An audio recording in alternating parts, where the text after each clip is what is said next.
Assalamualaikum warahmatullahi wabarakatuh. Ila hadrati Sayyidina wa Habibina wa Syafi'ina Muhammadin sallallahu alaihi wasallam wa ila arwahi abaihi wa ikhwanihi minal anbiya'i wal mursalin salawatullahi wa salamuhu alaihi wa alaihim ajma'in wa ala ali kulli wa sahabati wal qarabati wa tabi'in wa tabi'it tabi'in bi ihsanin ila yaumiddin wa ila arwahi walidina wa muallimina wa zawil hukuki alaina ajma'in wa khususan ila hadrati al-alim al-alamah al-syeikh Abdul Ghani Yahya wa Syekh Umar Yusuf syai'ulillahi lahumul fatihah.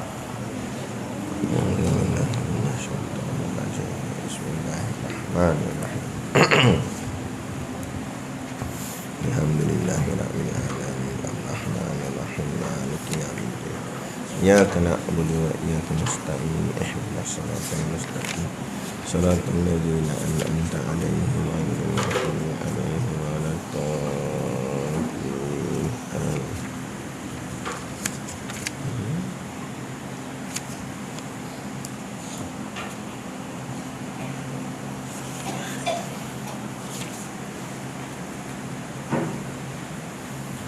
Bismillahirrahmanirrahim. Alhamdulillahi rabbil alamin wassalatu wassalamu ala asyrafil anbiya'i wal mursalin sayyidina Muhammad wa ala alihi wa sahbihi ajma'in. Subhanaka la ilma lana illa ma 'allamtana innaka antal alimul hakim. Rabbi shrah li sadri wa yassir li amri wahlul 'uqdatam min lisani yafqahu qawli. Wala haula wala quwwata illa billahil aliyil azim. Amma ba'.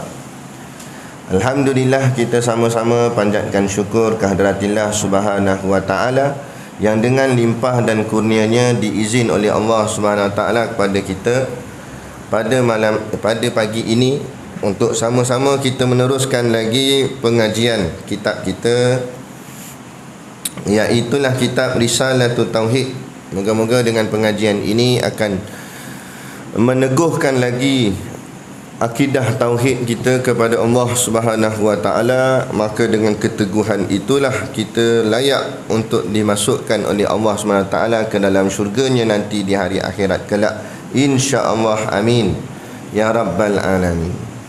Yang saya hormati pengerusi surau dan seluruh saf kepimpinannya, para imam, para bilal, tok-tok siap yang tak dapat kita nak sebutkan namanya satu persatu, yang amat-amat disanjungi para asatizah, alim-alim ulama, tuan-tuan guru, ustaz ataupun ustazah yang hadir pada pagi ini. Mohonlah ditegur kepada hamba yang fakir dalam bidang ilmu ini, sekiranya apa yang disampaikan dan dikongsikan ada salah dan silapnya. Yang kita kasihi ayah-ayah, ibu-ibu, pemuda-pemudi, muslimin dan muslimat yang dirahmati Allah sekalian. Baik, kita sambung lagi, masih lagi di bahagian muqaddimah. Masih lagi di bahagian muqaddimah kitab. Kita sambung pada perkataan kalimah ayatnya, wa alihi wa sahbihi ajma'in. Saya baca dulu daripada mula. Qala al-muallifu rahimahullahu ta'ala, wa nafa'ana wa iyyakum bi ulumihi fid daraini amin ya rabbal alamin.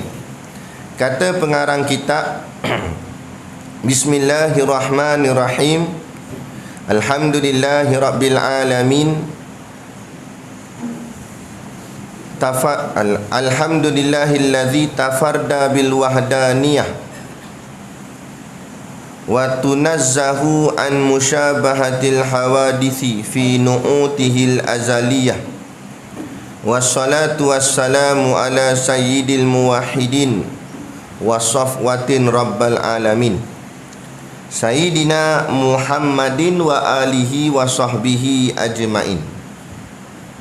Baik, yang kita nak hurainya bahagian last tadi tu.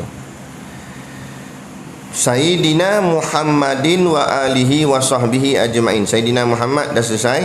Sekarang kita nak sambungnya wa alihi. Wa tu makna waw ataf. bahasa Arab ni namanya ataf. Ataf ni maknanya hubung, menghubungkan perkataan selepasnya dengan sebelumnya. Jadi makna wa di sini dengan makna dan. Makna Sayyidina Muhammad dan alihi. Alihi itu keluarganya. Dan di sini balik kepada apa? Balik kepada wassalatu wassalam.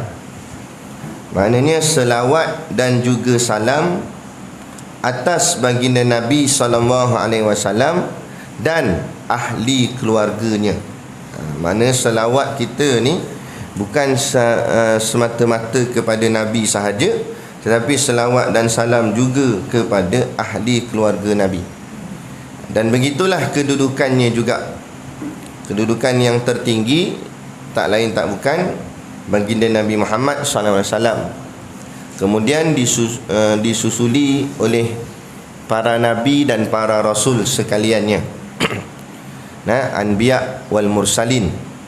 Kemudian kedudukan seterusnya ialah ahlul bait, yakni ahli keluarga Nabi. Maka kedudukan ahlul bait ni tinggi. Tak boleh kita buat remeh. Dan ahlul bait Nabi sampai ke hari ini ada. Yang biasa kita dengar orang duk sebut Habib tu dia lah, Habib.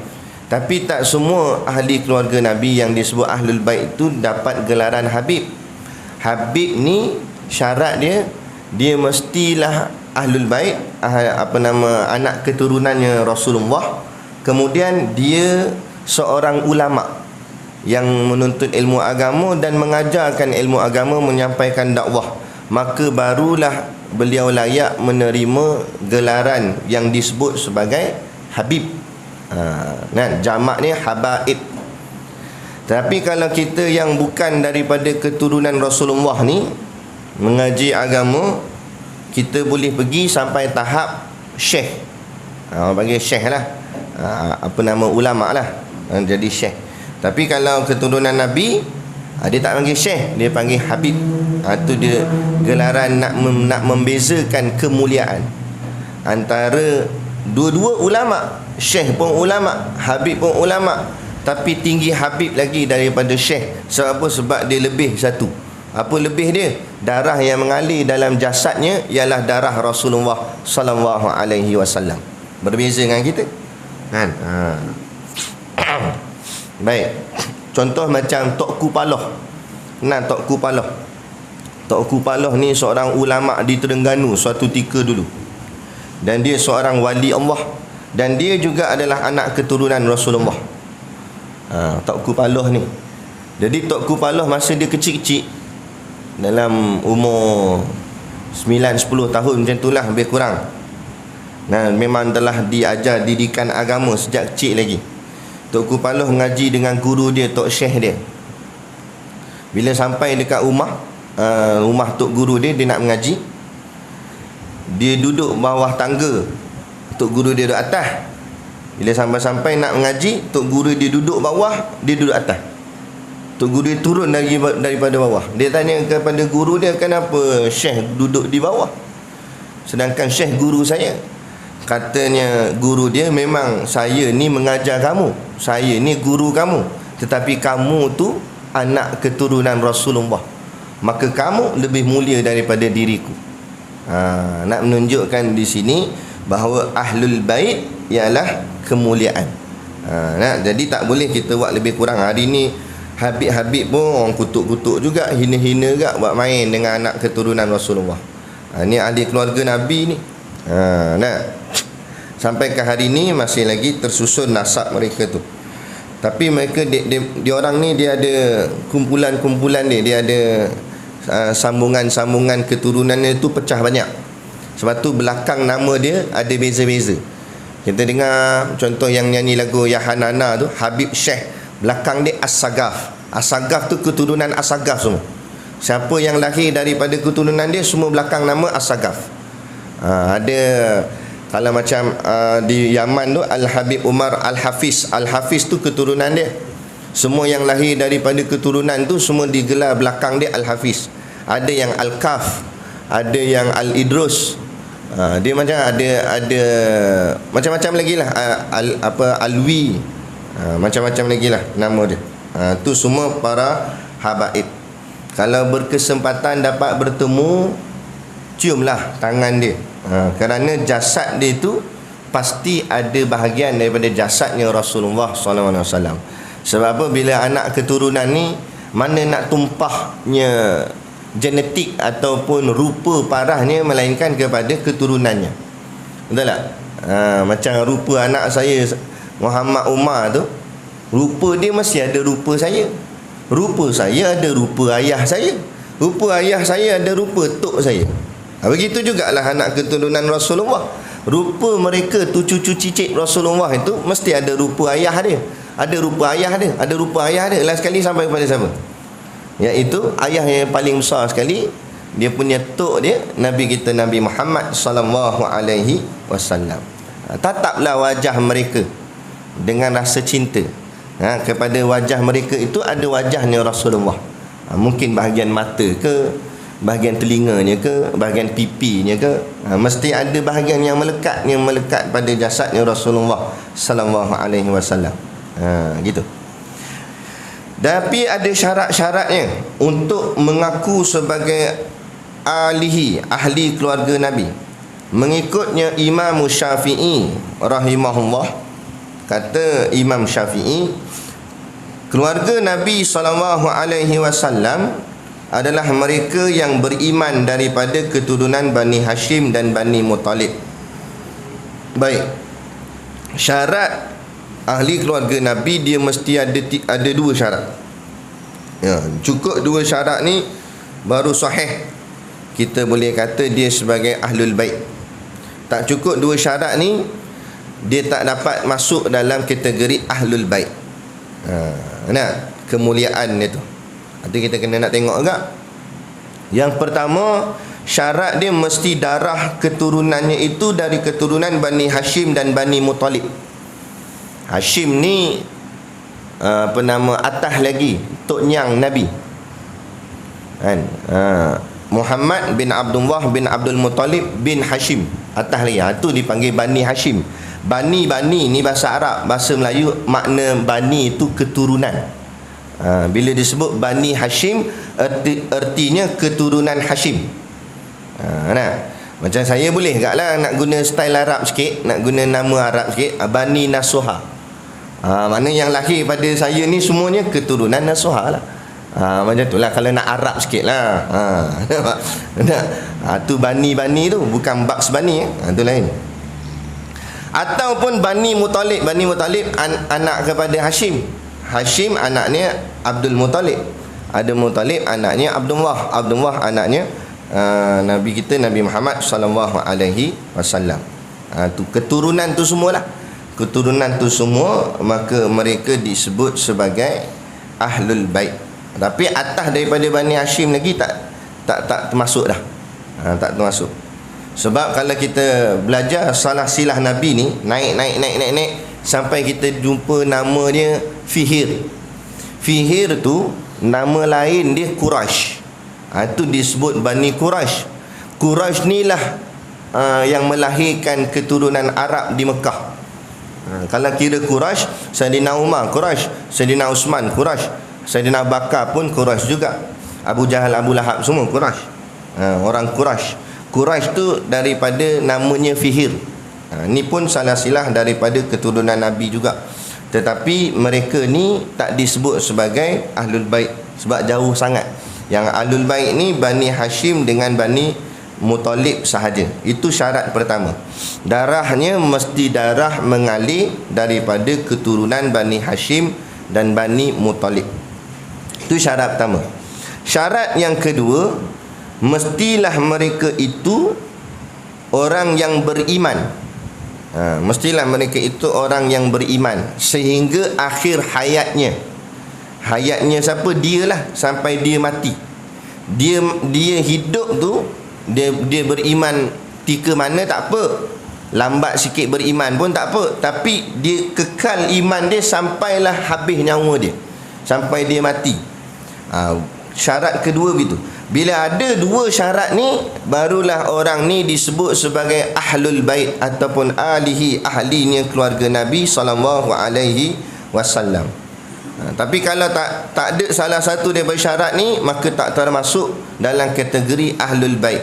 Contoh, darahnya darah keturunan Nabi, darahnya darah keluarga Bani Hashim ataupun Bani Muttalib, cek DNA darah sama, tapi kufur, kafir, tak beriman kepada Allah atau tak beriman pada Rasulullah, maka dia terkeluar nama dia daripada senarai ahlul bait. Dia bukan ahlul bait.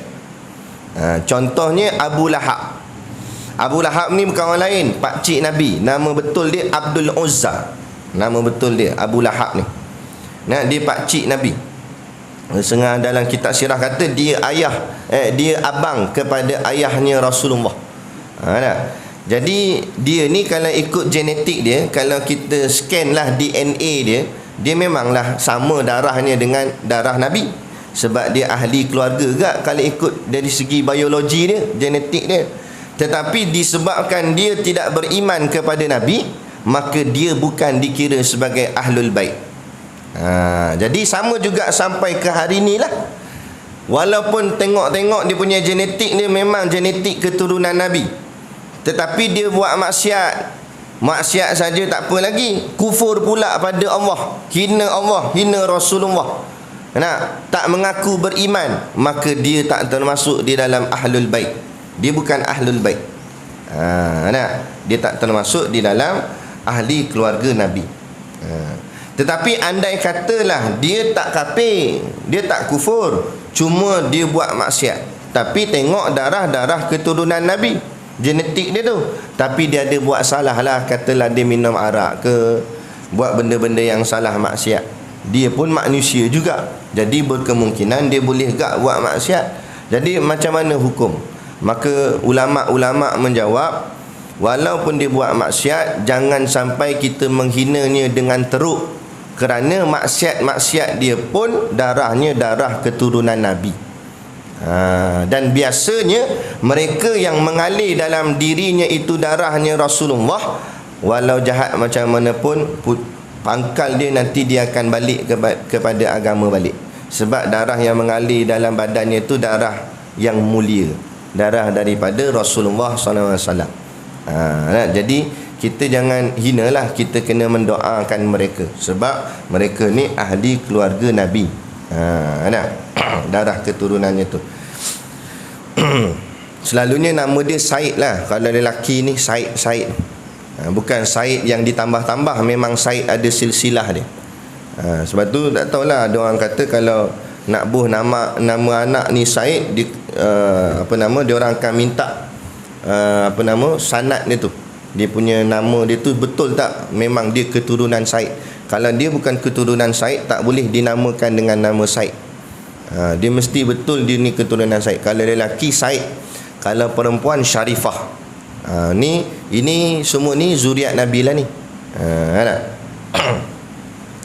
Ambil ibrah lah, dapat jumpa mereka, salam mereka ni dan doakan mereka dengan doa yang baik. Jadi itu syarat yang nak disebut sebagai ahlul bait ataupun ahli keluarga Nabi SAW. Dan juga ditambah oleh ulama, ummahatul mukminin termasuk juga ahlul bait. Apa tu ummahatul mukminin? Ibu-ibu orang beriman. Ummahatu tu maknanya ibu-ibu. Al-mu'min orang beriman. Ummahatul mukminin ialah ibu-ibu orang beriman. Kita ni ada dua mak, walau ayah kita tak kahwin dua. Mana mak ni? Yang pertama mak kandung. Mak kandung kita sungguhlah. Yang keduanya isteri-isteri Rasulullah. Semua isteri Rasulullah adalah ibu kepada orang beriman. Mak kita semua. Tu Sayyidatuna Aisyah, Sayyidatuna Khadijah dan lain-lain lagi lah. Itu semuanya adalah ibu-ibu kepada orang beriman. Maka kata ulama, mereka juga termasuk di dalam ahlul bait, walaupun tak kena pada persyaratan yang tadi. Pertama, syarat tadi sepatutnya mesti darah keturunan. Sedangkan isteri-isteri Nabi bukan datang daripada keluarga Nabi, dia datang daripada keluarga lain. Tapi sebab bila dia menikah dengan Nabi, maka dia termasuk di dalam ahli keluarga Nabi. Sebab itulah disebut dalam bahasa Arabnya ahlul bait. Ahlu tu ahli, bait tu artinya rumah, ahli rumah. Siapa yang duduk serumah dengan Rasulullah sallallahu alaihi wasallam. Jadi sebab tu kata ulama, ahlul bait termasuk juga ummahatul mukminin, isteri-isteri Rasulullah sallallahu alaihi wasallam. Ini penting diketahui untuk menolak pendapat golongan Syiah yang mengatakan isteri-isteri baginda bukan ahlul bait. Ini penting. Inilah yang membezakan akidah kita ahli sunnah wal jamaah dengan puak-puak Syiah. Syiah menafikan isteri-isteri Nabi daripada ahlul bait, sehingga kan ada di kalangan mereka ahli Syiah ni, mereka menghina dan mengkritik Sayyidatuna Aisyah. Dia cemoh Sayyidatuna Aisyah, dikritik tu, dia caci maki. Kita akidah ahli sunnah wal jamaah, isteri-isteri Nabi mulia kerana mereka adalah dikira sebagai ahlul bait. Mulia tak mulia macam mana, dia isteri-isteri Nabi duduk dengan Nabi. Kita pernah duduk dengan Nabi serumah, kan tak? Dia orang duduk dengan Nabi, isteri-isteri baginda Nabi sallallahu alaihi wasallam. Sebab tapi walaupun dia dianggap dikira sebagai ibu-ibu orang beriman, tetapi tetap ada syarat-syaratnya. Tak boleh lebih-lebih lah. Tak boleh bersemuka, tak boleh pegang ke tangan. Memanglah kalau mak kita boleh pegang tangan, tapi walaupun ni disebut mak orang beriman, tetap tak boleh, kerana menjaga adab kita dengan Rasulullah. Dan haram bila Nabi telah wafat, mana-mana orang menikahi isteri Rasulullah, tak boleh. Hukumnya haram. Sebab apa haram? Sebab itu ibu dia. Mak orang beriman mana boleh kahwin dengan mak. Tetapi adab ni juga kena jaga. Sebab tu bila Nabi dah wafat, sahabat-sahabat Nabi yang lain nak ambil cerita tentang Nabi, sifat Nabi ataupun hadis-hadis Rasulullah, mereka bertemu dengan Sayyidatuna Aisyah tapi duduk di dalam tirai. Sayyidatuna Aisyah duduk dalam tirai, tutup dengan tirai, cakap melalui tirai, untuk tak nak melihatnya wajah Sayyidatuna Aisyah kerana menjaga. Jadi itulah asal usulnya purdah ataupun niqab, kan? Iaitu perempuan dibuatnya tirai. Tapi tak adalah tirai langsir gini. Jatuh jenuh nak bawa dengan langsir ke mana pergi. Jadi dibuatlah sangkut ke kepala gini, tutup. Untuk menjagalah. Tapi yang perempuan tak pakai purdah nikah ada salah tak? Tak salah. Tak berdosa pun, dia bukan barang wajib. Tetapi lebih baik itu sahaja, sebab menjaga. Memang akan lebih terjaga. Lebih-lebih lagi kalau seorang perempuan tu muda, kemudian cantik pula wajahnya, boleh mendatangkan fitnah. Ada lawa sangat, hidung termancung ke depan, dagu lekuk gini, lesung pipik sampai sini. Jadi kalau lawa sangat, bahaya ke orang. Kawan tu nak hantar surat postman, tengok ke dia kali gitu, tak nampak lori depan, gebung langgar lori, mati kawan tu sebab tengok dia. Manalah tahu boleh datang fitnah. Maka kalau tahap macam tu, setengah pandangan ulama kata wajib tutup, sebab boleh mendatangkan fitnah. Tapi yang lain-lain tak apa, sunat, boleh lebih pahalanya, tak ada masalah. Kalau tak nak pakai pun tak ada masalah. Macam orang lelaki kat lah, pakai serban tak wajib, sunat. Tapi kalau pakai lebih elok, gitu saja. Ada. Kemudian yang ke seterusnya, wa sahbihi ajmain. Wa alihi selesai nak? Ali tu makna keluarga, hi tunya. Tapi jangan samakan Ali dengan Ali. Ali tu Saidina Ali dengan huruf ain. Ini alif, Ali. Ali tu maknanya keluarga, hi tu nya, keluarganya. Nya siapa? Nya Rasulullah SAW. Kemudian wa sahbihi, sahbi, sahabat. Dan wa tu makna dan, sahbi tu sahabat, hi tu nya, dan sahabat-sahabatnya. Siapa dia sahabat Nabi? Nak tahu dia ni sahabat Nabi ke tak sahabat Nabi, ada 3 syarat. Tadi nak tahu ahli keluarga Nabi ke tak, 2 syarat. Nak tahu dia ni ahli, sahabat Nabi ke tidak, 3 syarat. Ada 3 syarat ni baru layak orang tu dipanggil sahabat Nabi. Tak ada 3 syarat ni, maka dia tak boleh dikira sebagai sahabat Nabi. Dan apa beza jadi sahabat Nabi dengan tak sahabat Nabi? Sahabat Nabi hebatlah, makamnya tinggi. Makam selepas makam ahli keluarga Nabi, makam kedudukan tertinggi makam sahabat. Jadilah kita susun balik. Yang pertama, makam paling tinggi Rasulullah, Nabi kita Nabi Muhammad SAW. Makam kedua iaitu para Nabi dan para Rasul yang lain. Lepas tu makam ketiga Ahlul Bait, ahli keluarga Nabi. Makam keempat sahabat-sahabat Nabi.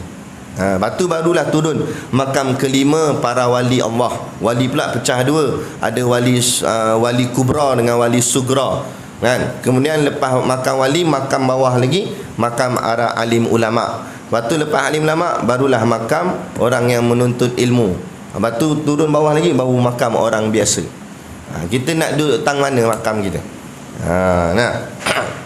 Jadilah sekurang-kurang bahagian penuntut ilmu. Mana tahu naik pula makam jadi makam ulama, kan?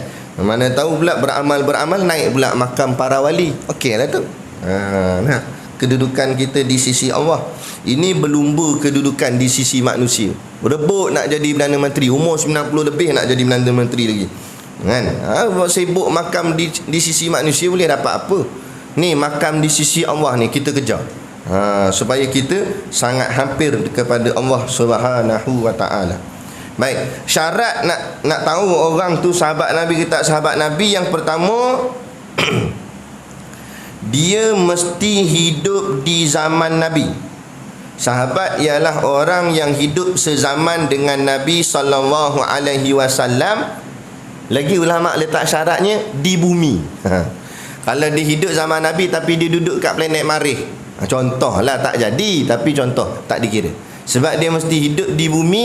Hidup tu pula di zaman Rasulullah. Maksud di zaman Rasulullah, yakni selepas Nabi dilantik menjadi Rasul sampailah Nabi wafat, itu disebut sebagai zaman Nabi, zaman Rasulullah. Dia hidup ketika tu dan hidup di bumi. Itu baru lepas syarat yang pertama. Itu syarat yang pertama. Mana kalau dia tak hidup di zaman tu, syarat ni tak dapat dah. Bila tak dapat, bukan sahabat dah. Macam kita lah, hebat mana pun kita tak hidup di zaman Nabi. Bila tak hidup zaman Nabi, memang kita kompong-kompong bukan sahabat lah. Kita cuma umat. Tak apalah jadi umat pun. Baik. Syarat yang kedua, melihat baginda. Dia pernah tengok wajah Rasulullah secara berdepan, kan? Tengok kok gambar, tengok sungguh Rasulullah kat depan mata dia. Dia pernah nampak Nabi. Itu syarat kedua. Kalaulah dia, contoh lain, dia hidup di zaman Nabi tapi dia tak pernah melihat Nabi sebab dia duduk di tempat lain. Betul zaman tu zaman Nabi, tapi Nabi kat Mekah ataupun Nabi kat Madinah, tapi yang dia ni duduk kat negeri lain. Dia duduk dekat ni, kat tanah Melayu ni lah, Nusantara. Rupa-rupanya mengikut kajian sejarah, saya duk baca dalam buku sejarah tentang orang Melayu, kita ni bangsa kita lama. Sejak zaman Nabi ada dah orang Melayu dekat sini. Cumanya zaman tu belum Islam lah. Sebab Islam mana belum sampai lagi waktu tu. Waktu tu Hindu Buddha lah agama sini. Agama menyembah dewa dan sebagainya waktu tu dah dulu. Jadi maknanya ada dah orang, kan? Nabi di Arab sana. Jadi walaupun orang tu dia hidup satu zaman dengan zaman Nabi, tapi dia tak pernah berjumpa Nabi, maka dia juga tidak dikira sebagai sahabat Nabi. Sebab syarat kedua dia mesti bertemu atau melihatnya baginda Nabi sallallahu alaihi wasallam. Tetapi berlaku khilaf pada bahagian ini pada sudut dua orang ni. Yang pertama namanya Abdullah ibnu Maktum di dalam kitab yang lain. Antaranya dalam kitab apa nama kitab tu saya tak ingat, terlupa pula nama dia. Dalam kitab tu dia disebut Abdullah ibnu Maktum, dia hidup di zaman Nabi dan dia pernah bertemu dengan Nabi, cuma dia tak pernah melihat Nabi. Dia bertemu Nabi tapi tak melihat Nabi. Macam mana bertemu tapi tak melihat? Rupanya sebab kerana matanya buta. Dia tak nampak. Dia orang tua. Abdullah ibnu Maktum ni orang tua, matanya tak nampak, tapi dia pernah bertemu Nabi. Maka ulama syarah lah, kata ulama, walaupun dia tak pernah melihat wajah Nabi, tapi dia pernah bertemu Nabi, maka dia juga dikira sebagai sahabat Nabi. Maka terangkatlah Abdullah ibn Maktum sebagai sahabat Nabi. Orang yang kedua dibicarakan ulama sama ada dia sahabat atau tak sahabat, iaitu nama yang terkenal, nama dia Uwais Al-Qarni. Uwais Al-Qarni ni seorang pemuda. Dia sangat mencintai Nabi, tetapi dia tak pernah bertemu dengan Nabi, tak pernah melihat wajah Nabi. Tapi dalam hati dia sangat kasih pada Nabi. Kenapa? Dia hidup di zaman Nabi. Memang dia hidup zaman Nabi, tapi Nabi duduk di Madinah, dia duduk di Yaman. Dia duduk di Yaman. Satu hari dia nak sangat jumpa dengan Nabi. Dia minta izin mak dia sakit. Dia minta izin mak dia, boleh tak nak pergi jumpa Rasulullah? Hati ni tak tertahan lah nak bertemu dengan Rasulullah. Sebab cerita tentang Islam dah sampai di Yaman, cerita tentang Nabi dah sampai di Yaman. Jadi dia dengar sahabat-sahabat yang Nabi utus cerita tentang macam mana sifat-sifat Rasulullah. Hati dia terpaut, hati dia sangat mencintai. Dia kata nak sangat jumpa Nabi ni. Dia pun bergeraklah daripada Yaman, berjalan kaki. Setengah riwayat kata sejauh lebih kurang 3,000 km lebih kurang. Jalan kaki jauh nak pergi jumpa Nabi. Bersungguhnya kerana kasih dan sayang. Berapa hari tak tahulah perjalanan tu.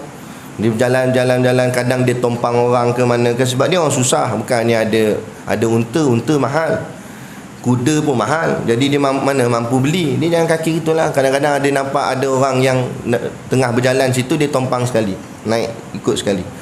Jadi sampailah kat rumah Nabi. Sampai kat rumah Nabi, Nabi tak ada di rumah. Takdir Allah buat, Nabi tak ada di rumah. Kerana waktu tu Nabi keluar pergi berjihad, kalau tak silap kan. Dia pun bagi salam, Assalamualaikum. Waalaikumsalam. Yang buka pintu rumah itu anaknya Rasulullah, Sayyidatina Fatimah. Buka. Waalaikumsalam. Cari siapa? Cari Rasulullah. Kata Sayyidatina Fatimah, ayahku tidak ada di rumah. Ayahku keluar pergi berjihad, pergi berjuang. Mungkin tak lama lagi dia balik kot. Kalau macam tu saya tunggulah sekejap. Dia pun tunggulah depan rumah. Tunggu. Dia berbelah bahagi. Hati nak sangat jumpa Nabi, tapi dalam masa yang sama hati teringat ke mak dia di Yaman. Mak dia sakit, adik-beradik lain tak ada. Mak dia tinggal seorang kat rumah. Jauh pula tu, Yaman dengan Madinah ni jauh.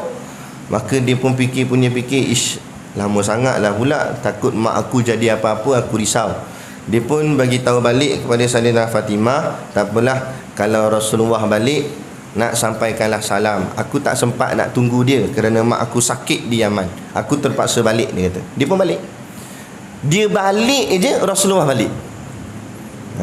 Takdir Allah buat, Rasulullah pun balik. Balik rumah macam biasalah, Sayyidatina Fatimah sambut ayah dia apa semua. Tapi Allah takdirkan Sayyidatina Fatimah ni lupa nak cerita pasal kedatangan Uwais tadi ni. Dan dia juga lupa nak tanya siapa nama Uwais tu. Orang yang datang tadi tu, dia lupa nak tanya nama, dan dia lupa nak cerita kat Rasulullah. Tapi Rasulullah tahu. Balik-balik je Rasulullah buka baju perisai apa semua. Sambil-sambil tu Rasulullah kata, ada tak orang datang nak jumpa aku? Barulah Sayyidatina Fatimah teringat, ada kan? Tapi maaflah ayah, saya terlupa tanya nama dia siapa. Dia cuma sampaikan salam pada ayah sebab dia tak sempat. Dia nak balik, bergegas balik ke rumah dia balik di Yaman kerana mak dia sakit. Rasulullah pandang muka anak kesayangannya sambil tersenyum. Rasulullah kata, tak apa, aku sudah kenal, nama dia Uwais Al-Qarni. Dia pelik. Sayyidatina Fatimah tanya, macam mana engkau tahu ya Rasulullah, sedang kau tak pernah bertemu dengan dia? Macam mana boleh tahu nama dia? Kata Rasulullah, malaikat Jibril beritahu aku.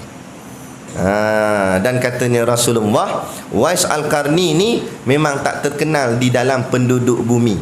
Orang kat bumi ni dia tak masyhur, dia tak terkenal sangat. Tetapi penduduk langit semua menyebut nama dia kerana dia kekasih Allah. Uwais Al-Qarni ni doanya mustajab. Apa saja dia minta, Allah bagi terus. Sebab hubungan dia dengan Allah sangat-sangat rapat. Ini menjadi dalil kepada para alim ulama mengatakan bahawa tak semestinya kita kena hidup di zaman Nabi.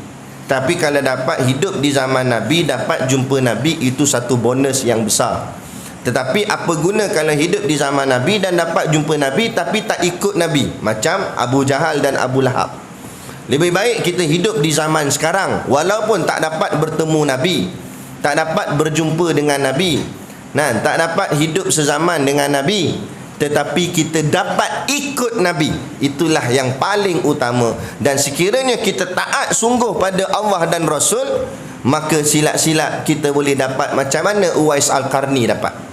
Sebab Uwais Al-Qarni tak dapat bertemu Nabi, tapi hubungan dia dengan Allah dan Rasul, sayang cintanya pada Allah dan Rasul tu tersangat-sangat tinggi, sehingga kan Allah angkat kedudukan makamnya makam yang sangat tinggi, sehingga kan lidahnya mustajab segala doa. Sebutlah nak apa, Allah bagi je. Uwais Al-Qarni. Sehingga kan Nabi pesan kepada dua orang sahabat kesayangannya, Saidina Umar dan Saidina Ali. Kata baginda Nabi, setelah aku wafat nanti akan ada satu orang lelaki yang datang daripada Yaman, datang ke Mekah untuk berdagang. Kamu carilah dia, namanya Uwais Al-Qarni. Saidina Umar tanya, macam mana kami nak kenal dia, Uwais Al-Qarni? Kata baginda Nabi, kamu lihat di belakang tengkuknya ada tompokan putih. Dan apa yang Nabi cerita tu jadi kenyataan. Lepas Nabi dah wafat, Saidina Umar jadi khalifah. Datang saudagar-saudagar Arab daripada Yaman. Kemudian mereka pun teringatlah, Saidina Ali teringat hadis yang Nabi bagi tahu tu. Saidina Ali pesan ke Saidina Umar, ni ada orang daripada Yaman datang, ingat tak Nabi pernah cerita kat kita? Betul-betul. Dia pergi tanya orang Yaman tu, semua kata tak ada, di kalangan kami tak ada yang nama Uwais. Tapi ada satu pemuda dia ikut kami, dia tumpang kami sekali dalam perjalanan. Dia duduk bawah pokok sana, dia tak bercampur orang sangat. Dia ni pendiam. Uwais Al-Qarni ni dia tak bercampur orang sangat. Dia pendiam. Dia cakap bila perlu je, cakap untuk dapat pahala saja. Tak ada pahala dia tak bercakap. Uwais Al-Qarni tak macam kita, benda-benda nak cakap. Tak suruh cakap. Jadi Saidina Umar, Saidina Ali pergi kat pokok tu. Nampak ada satu orang lelaki duduk di bawah pohon pokok. Assalamualaikum. Waalaikumsalam. Masmuka. Ni, siapa nama kamu? Kata Uwais, ana Abdullah. Dia kata, namaku Abdullah. Apa maksud Abdullah? Abdullah maknanya hamba Allah. Dia bergurau lah. Dia kata, namaku Abdullah, hamba Allah. Kata Saidina Umar, aku juga namanya Abdullah, sebab aku pun hamba Allah juga. Saidina Umar gurau balik dengan dia. Naklah nama betul apa? Saidina Umar tanya. Barulah dia kata, namaku Uwais Al-Qarni. Lepas tu Saidina Umar minta izin nak tengok belakang tengkuknya. Dia kata, kenapa? Sebab Rasulullah ada pesan. Dia pun tunjuk sungguh ada tompokan putih. Maka betul lah ini orang dia. Dan Nabi pesan kedua sahabat ni, kalau jumpa Uwais Al-Qarni, mintalah doa padanya, sebab doanya sangat-sangat mustajab. Maka Saidina Umar, Saidina Ali pun menitih air mata kerana teringat pesan Nabi ni, dan doa minta kepada Uwais untuk doakan mereka. Apa kata Uwais? Masya Allah, kata Uwais, kamu berdua sahabat Nabi yang hidup dengan Nabi, duduk dengan Nabi, sedang aku tak sempat. Kenapa manakan pula aku yang layak mendoa untuk kamu, sedangkan kamulah yang layak untuk mendoa untukku. Kerana makam kamu lebih tinggi, tetapi kerana ini perintah Rasulullah, Nabi pernah sebut begitu, maka aku buat kerana perintah Nabi. Tapi kalau ikut kedudukan makam, aku memuliakan kamu kerana mereka berdua sahabat Nabi. Dia pun doa sama-sama dengan Uwais Al-Qarni. Itu hebatnya Uwais. Jadi ini menjadi satu motivasi dan semangat kepada kita. Walaupun kita bukan sahabat Nabi, kita tak hidup di zaman Nabi, kita tak pernah bertemu Nabi, tapi kalau kita taat sungguh-sungguh perintah Nabi, insya-Allah kita boleh jadi macam Uwais Al-Qarni. Jadi seorang yang sangat dikasihi Nabi walau tak pernah bersua dengan Nabi. Buatlah sungguh-sungguh, insya-Allah. Jadi maka ulama bahas, adakah Uwais dianggap sahabat? Nah, maka ada yang kata taklah sebab dia tak kena syarat, tapi ada yang mengangkat Uwais sebagai sahabat kerana kedudukan makam dia. Walaupun dia tak pernah bertemu Nabi, tapi Nabi kenal dia. Dan bukan sakat Nabi kenal, para malaikat di langit semua mengenali dia. Maka kedudukan makamnya tinggi. Sebab makamnya yang tinggilah, maka namanya diangkat sebagai salah seorang daripada sahabat Nabi SAW. Itu cerita tentang Uwais Al-Qarni. Ada. Itu syarat yang kedua. Syarat yang ketiga, sama ada orang ni nak dikira sebagai sahabat Nabi ataupun tidak. Yang ketiga, mestilah dia beriman dengannya. Nya mana? Nya Nabi. Dan meninggal dalam keadaan beriman. Dia beriman dengan Nabi sampailah dia mati. Sampai dia meninggal dunia, dia tetap beriman dengan Allah dan Rasul. Baru dia layak dikira sahabat. Kenapa syarat ulama letak begini? Kerana ada orang mula-mula dia beriman dengan Allah dan Rasul, tiba-tiba tengah-tengah tu murtad dia, maka orang ni tak dikira sahabat. Contoh dalam peristiwa Isra' wal Mi'raj. Dalam peristiwa Isra' wal Mi'raj, ada orang ni dia dah beriman dengan Allah dan Rasul, tapi bila Nabi balik daripada Isra' Mi'raj, Nabi cerita tentang Nabi naik ke langit, jumpa Nabi-Nabi lain lah, jumpa malaikat, jumpa syurga, jumpa neraka, apa semua. Nabi cerita, mereka tak percaya. Dia kata, benda lain kamu cerita wahai Muhammad, aku percaya. Tapi bila hang cerita hang naik ke langit malam tadi, pagi ni sampai, ni pelik, dia kata. Ni pelik. Ini payah nak terima. Bila payah nak terima, dia tolak. Akhirnya murtad mereka ni. Tak percaya pada Rasulullah. Tak percaya pada Rasulullah, walaupun pada asalnya dah beriman dengan Nabi, tapi terkeluar. Maka orang ni terkeluar senarai namanya daripada senarai nama para sahabat Nabi, bukan sahabat. Sebab syarat dia mesti dia beriman sampai ke akhir hayat. Ada juga yang beriman dengan Nabi sampailah Nabi dah tak ada, Nabi dah wafat, dia masih lagi beriman. Tapi selepas Nabi wafat, dia pula keluar Islam. Yang ni pun tak dikira sebagai sahabat, ditendang namanya daripada kumpulan sahabat-sahabat Rasulullah sallallahu alaihi wasallam. Lepas tu kita pun gini juga. Kita ni dikira sebagai umat Islam, tapi betul ke kita kekal? Tu kita nak kena bertahan, jaga akidah, jangan sampai nak hujung-hujung nyawa terkeluar daripada Islam. Maka kita terkeluar daripada senarai nama umat Islam ataupun orang yang beriman. Rugilah amat sangat. Nak macam sahabat ni rugilah. Ada di antara mereka yang keluar tu rugilah. Baik. Jadi itu 3 syarat. Yang pertama kita ulang, hidup di zaman Nabi, melihat Nabi dan beriman dengan Nabi sehingga ke akhir hayatnya. Walaupun melihat Nabi tapi bukan zaman Nabi, bukan sahabat. Contoh kita tidur-tidur mimpi Nabi, jumpa Nabi. Walaupun kita jumpa Nabi tapi kita tak hidup zaman Nabi, maka bukan sahabat.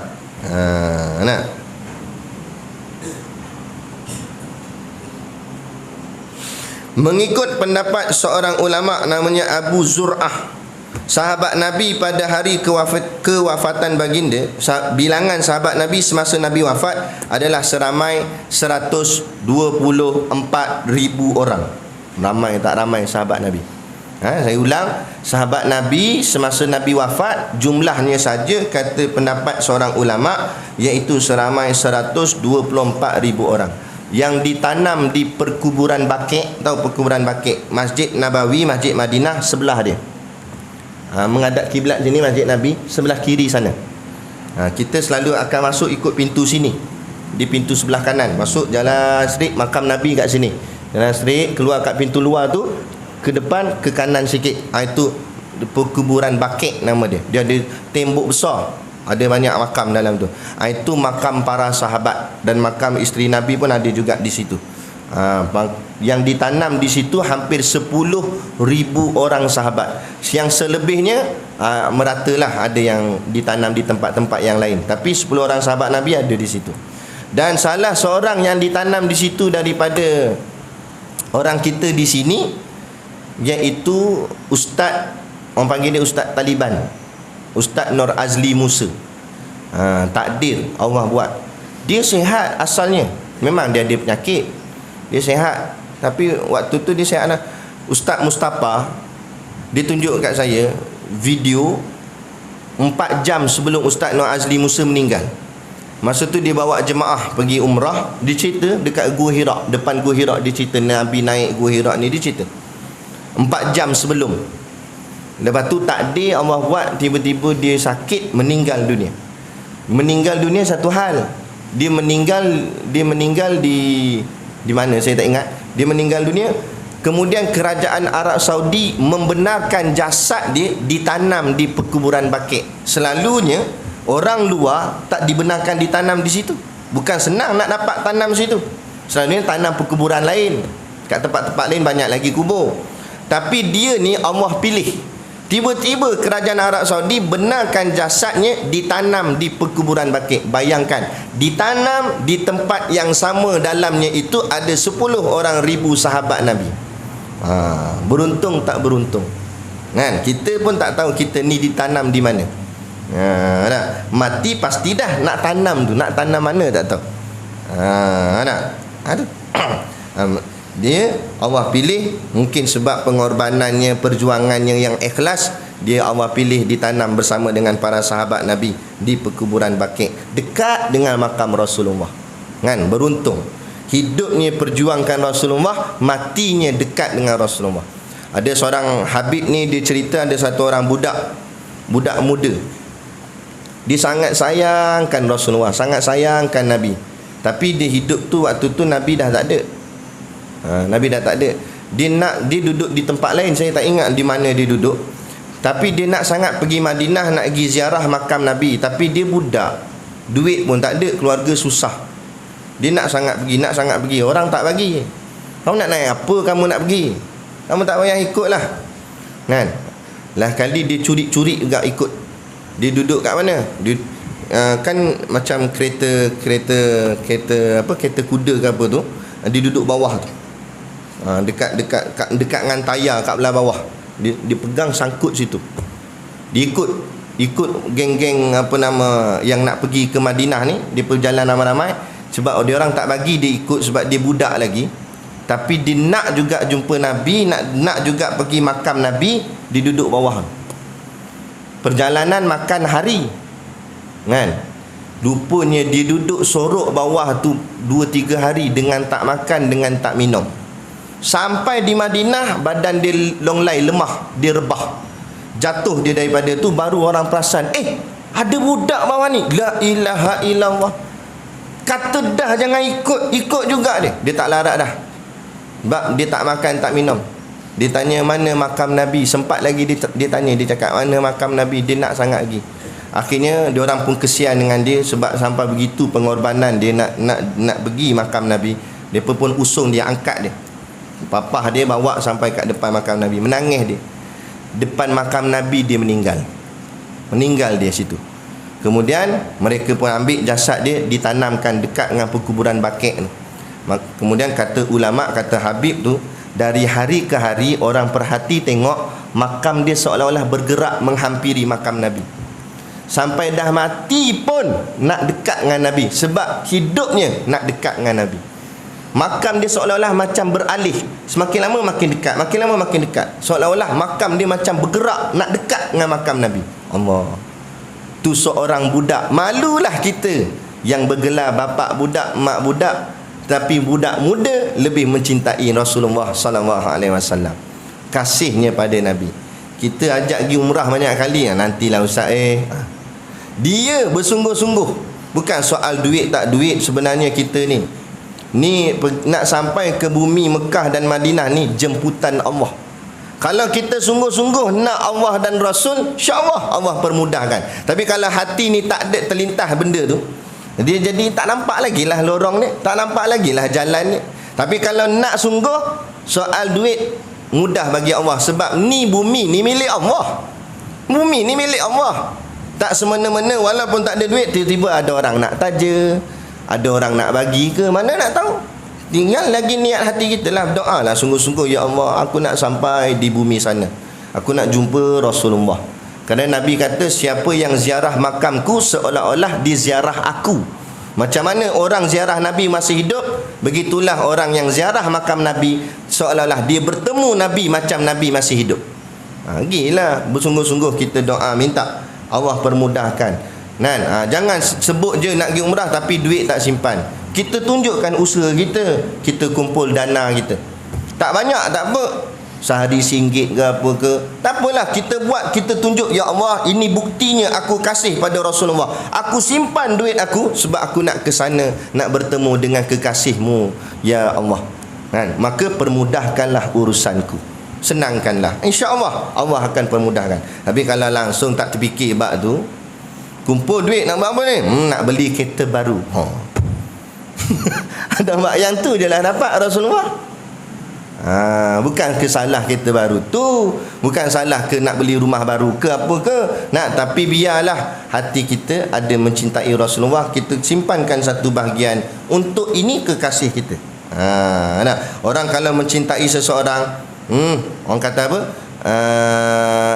macam mana ayat yang apa nama geng-geng politik ni suka guna, melintang apa melintang patah apa benda dah, patah-patah tu benda dah, membujur lalu melintang patah, kan? Betul. Maknanya apa jua yang ada rintangan, aku tak heran. Demi cinta aku sanggup segala-galanya. Tu kan orang bercinta kan, lautan api sanggup ku renangi. Ada mbak nak suruh lompat atas api bakar sampah pun tak berani dah. Tapi sebab cinta dia sanggup cakap, oh lautan api sanggup ku renangi. Itu cinta dengan manusia biasa. Ni cinta dengan Rasulullah. Buktikanlah kita sanggup buat apa saja untuk Rasulullah. Nak sungguh-sungguh kepada baginda Nabi sallallahu alaihi wasallam. Kan? Tu. Baik, jadi itulah namanya sahabat-sahabat Nabi. Jadi ahli keluarga Nabi dan sahabat-sahabat Nabi ajma'in. Ajma'in artinya semuanya sekali. Jadi salawat dan salam ini ditujukan kepada baginda Nabi SAW, ahli keluarga Nabi dan juga sahabat-sahabat Nabi. Moga-moga mereka semua ini Allah muliakan mereka. Dengan kita memuliakan mereka, Allah memuliakan kita. Jadi ini pegangan ahli sunnah wal jamaah, memuliakan Nabi, memuliakan ahli keluarga Nabi, memuliakan sahabat Nabi. Berbeza dengan Syiah. Dia memuliakan Nabi, ahli keluarga Nabi dia muliakan, tapi sahabat Nabi dia hina. Syiah dia kritik Saidina Abu Bakar, caci maki Saidina Umar. Ni tak betul. Kita sahabat Nabi kita muliakan, kerana mereka bersahabat dengan kekasih kita, Nabi kita Nabi Muhammad sallallahu alaihi wasallam. Dan nak dibanding iman kita dengan iman sahabat, tak terjangkau lah hebatnya iman para sahabat Nabi sallallahu alaihi wasallam. Jadi maka habislah kita di bahagian khutbatul kitab. Ni namanya khutbatul kitab, khutbah kitab. Dari kita bicara daripada peringkat mula hari tu, bismillahirrahmanirrahim, alhamdulillah, kita dah bicara wassalatu wassalam, kemudian cerita tentang Nabi, ahli keluarga Nabi, sahabat Nabi, semua habis dah. Lepas ni kita akan masuk permulaan isi kitab ni, permulaan isi kitab. Cumanya sebelum kita tutup majlis dan makan nasi lemak kita tu, saya nak bagi satu hadiah. Siapa yang nak ambil lah, tak nak tak apalah. Saya dapat ni daripada Guru Abbas Kumpul, tapi bukan direct daripada dia lah, orang hantar lah kepada saya. Tapi amalan ni diamalkan oleh Guru Abbas Kumpul, iaitu amalan macam mana nak dapat bertemu Nabi di dalam mimpi. Dia kata, Tok Guru ni kata, baca selawat ini. Saya bacakan. Bunyi selawatnya, Allahumma salli wa sallim. Dapat tulislah. Allahumma salli wa sallim ala sayyidina Muhammadin. Itu sama macam biasa je. Allahumma salli wa sallim ala sayyidina Muhammad. Yang nak beza ni belakang dia ni. Kemudian tambah lepas Sayyidina Muhammad tu Ad-Durril Azhar. Tak apa tulis Melayu, tak apa tulis Rumi. Ad-Durril Azhar. Tulis whiteboard tadi. Ad-durril azhar. Wal yaqutil ahmar. Wal yaqutil ahmar. Wal yaqutil ahmar. Ad-durril azhar wal yaqutil ahmar. Kemudian wan nuril azhar. Wan nuril azhar. Ad-durril azhar wal yaqutil ahmar wan nuril azhar. Kemudian wasirrullahul akbar. Wasirrullahul akbar. Wasirrullahul akbar. Wasirrullahul akbar. Saya ulang daripada mula. Allahumma salli wa sallim ala sayyidina Muhammadin ad-durril azhar wal yaqutil ahmar wan nuril azhar wasirrullahul akbar. Makna dia, ya Allah, limpahkanlah salawat dan salam kepada junjungan kami Nabi Muhammad sallallahu alaihi wasallam.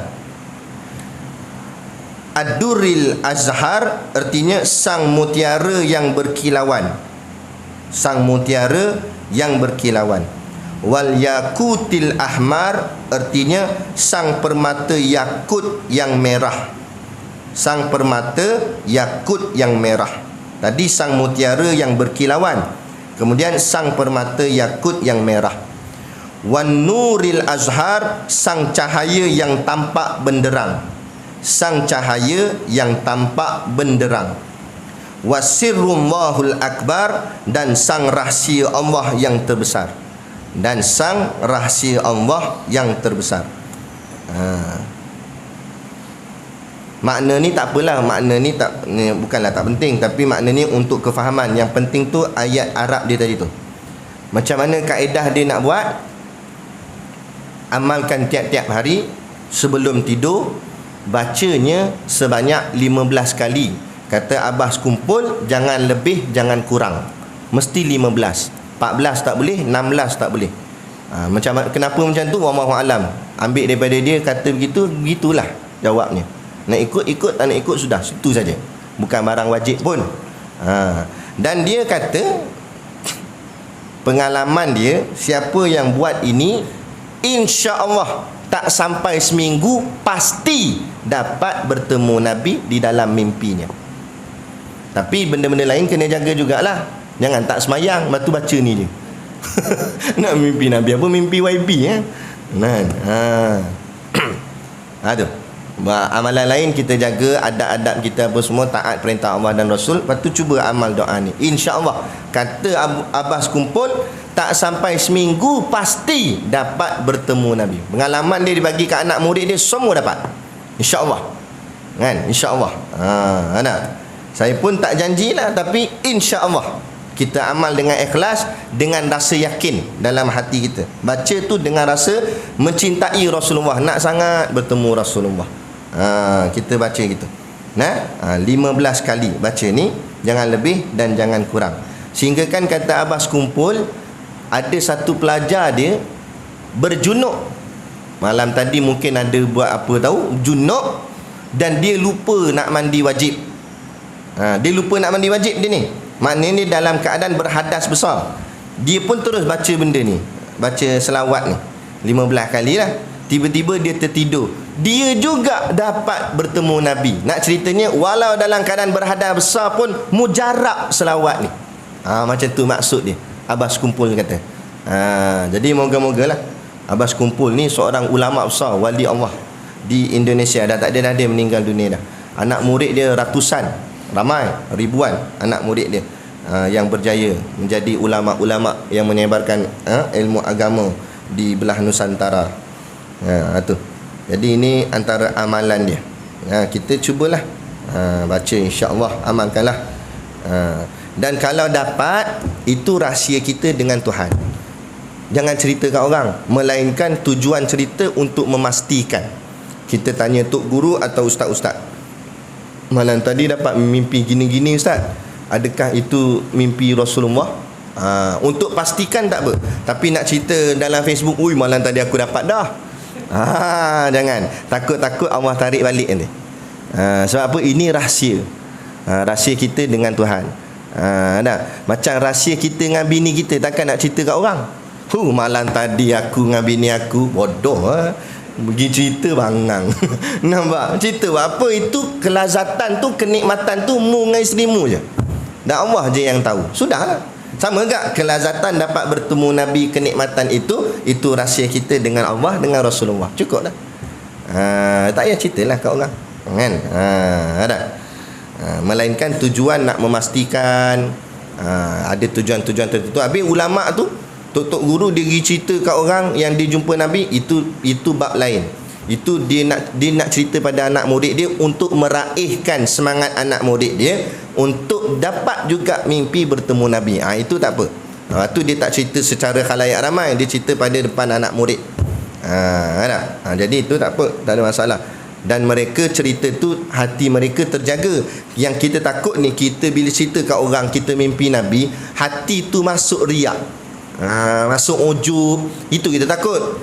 Sebab tu lebih baik tak payah cerita. Macam tahajud lah, kita boleh bangkit tahajud tiap-tiap malam. Bagus dah amalan tu.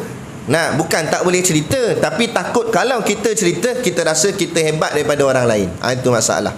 Maka elok-elok benda tu baik, jadi tak baik. Tu saja. Jadi moga-moga lah kita amal, insya-Allah. Dapat, kalau takdir kata dapat bertemu Nabi, pertama sekali tolong sampaikan salam saya pada baginda.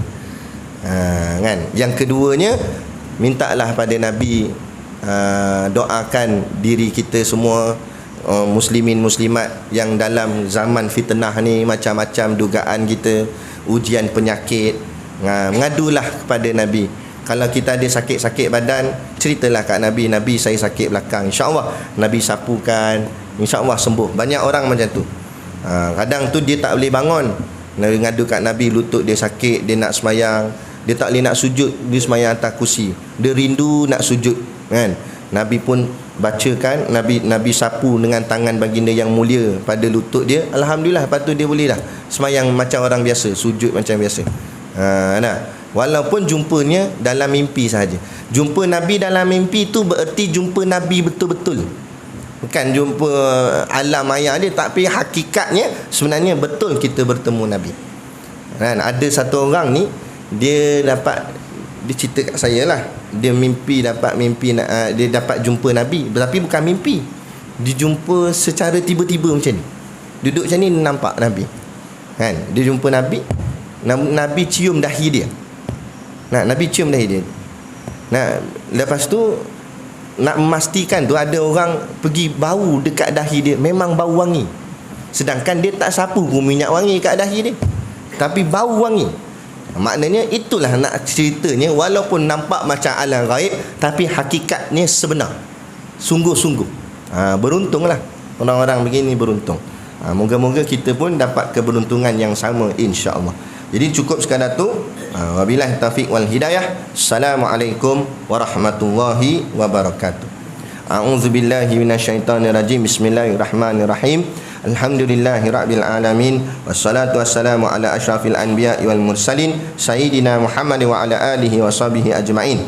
Allahumma taqabbal minna salatana wa du'aana innaka antas samiul alim wa tub alaina innaka antat tawwabur rahim. Allahumma ja'al dinana dinan nabi Muhammadin sallallahu alaihi wasallam, wa islamana islamal muslimin, wa imanana imanal mu'minin, wa salatana salatal khashiin, wa a'malana a'malas salihin, wa niyatana niyatal mukhlisin, wa dhunubana ya Allah dhunubal mustaghfirin, wa hayatana hayatal ulama, wa mautana bimauti syuhada, wa dakhinal jannata ma'al anbiya alaihi wassalatu wassalam. Rabbana atina fid dunya hasanah wa fil akhirati hasanah wa qina adzabannar, wa qina adzabannar, wa qina adzabannar. Wassallallahu ala khairi khalqihi sayyidina Muhammad wa ala alihi washabihi wasallam. Subhana rabbika rabbil izzati amma yasifun, salamun alal mursalin walhamdulillahi rabbil alamin. Amin ya rabbal alamin. Taqabbalallahu minna wa minkum.